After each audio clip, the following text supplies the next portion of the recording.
Cinéma, cinéma, cinéma, cinéma, cinéma. Vous allez voir Une corde, un colt, un western franco-italien réalisé en 68 par Robert Hossein. Les trois frères Ken volent l'argent du bétail appartenant à la famille Rogers, laquelle exerce une véritable tyrannie sur la région. Blessé, le plus jeune des trois voleurs est pendu sous les yeux de Maria, son épouse.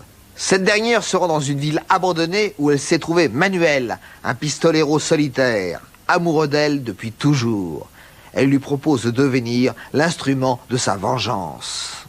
Robert Hossein aime profondément le western et cette passion s'est précédemment exercée en 61 avec Le goût de la violence, une fresque révolutionnaire, un film qui constitue sans doute la première tentative sérieuse d'adaptation européenne du genre avant même les Winnetou germaniques. Une corde, un colt est un western grave aux accents de tragédie grecque. Crédité à l'échelon français aux seules plumes de Robert Hossein et de Claude de Sailly, le scénario résulte d'une collaboration avec un jeune scénariste italien appelé à devenir célèbre, Dario Argento, lequel Argento venait de collaborer au scénario de Il était une fois dans l'Ouest de Sergio Leone, une sérieuse référence. Aide-moi.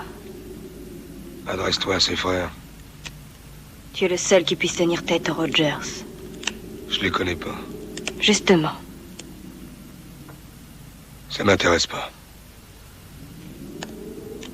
Si tu ne le fais pas pour lui, fais-le pour moi.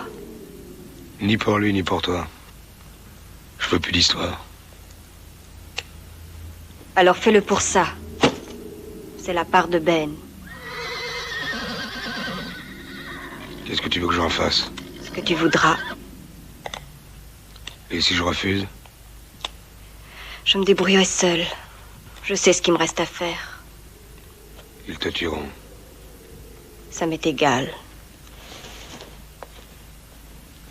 Viens me voir dans 2 jours. Robert Hossein s'est bien entendu attribué le beau rôle, celui du taciturne Manuel. Et pour incarner Maria, la véritable héroïne du film, il ne pouvait faire de meilleur choix que celui de Michel Mercier, après la très célèbre série des Angéliques, réalisée par Bernard Borderie. En 1971, Robert Hossein revint au genre par le biais d'une comédie inspirée par un épisode des aventures de Lucky Luke, le juge, dans lequel Pierre Perret endossait le défroque du célébrissime juge Roy Bean. Mais trêve de bavardage, je vous laisse apprécier ce western à la française, réalisé sur le sol italien.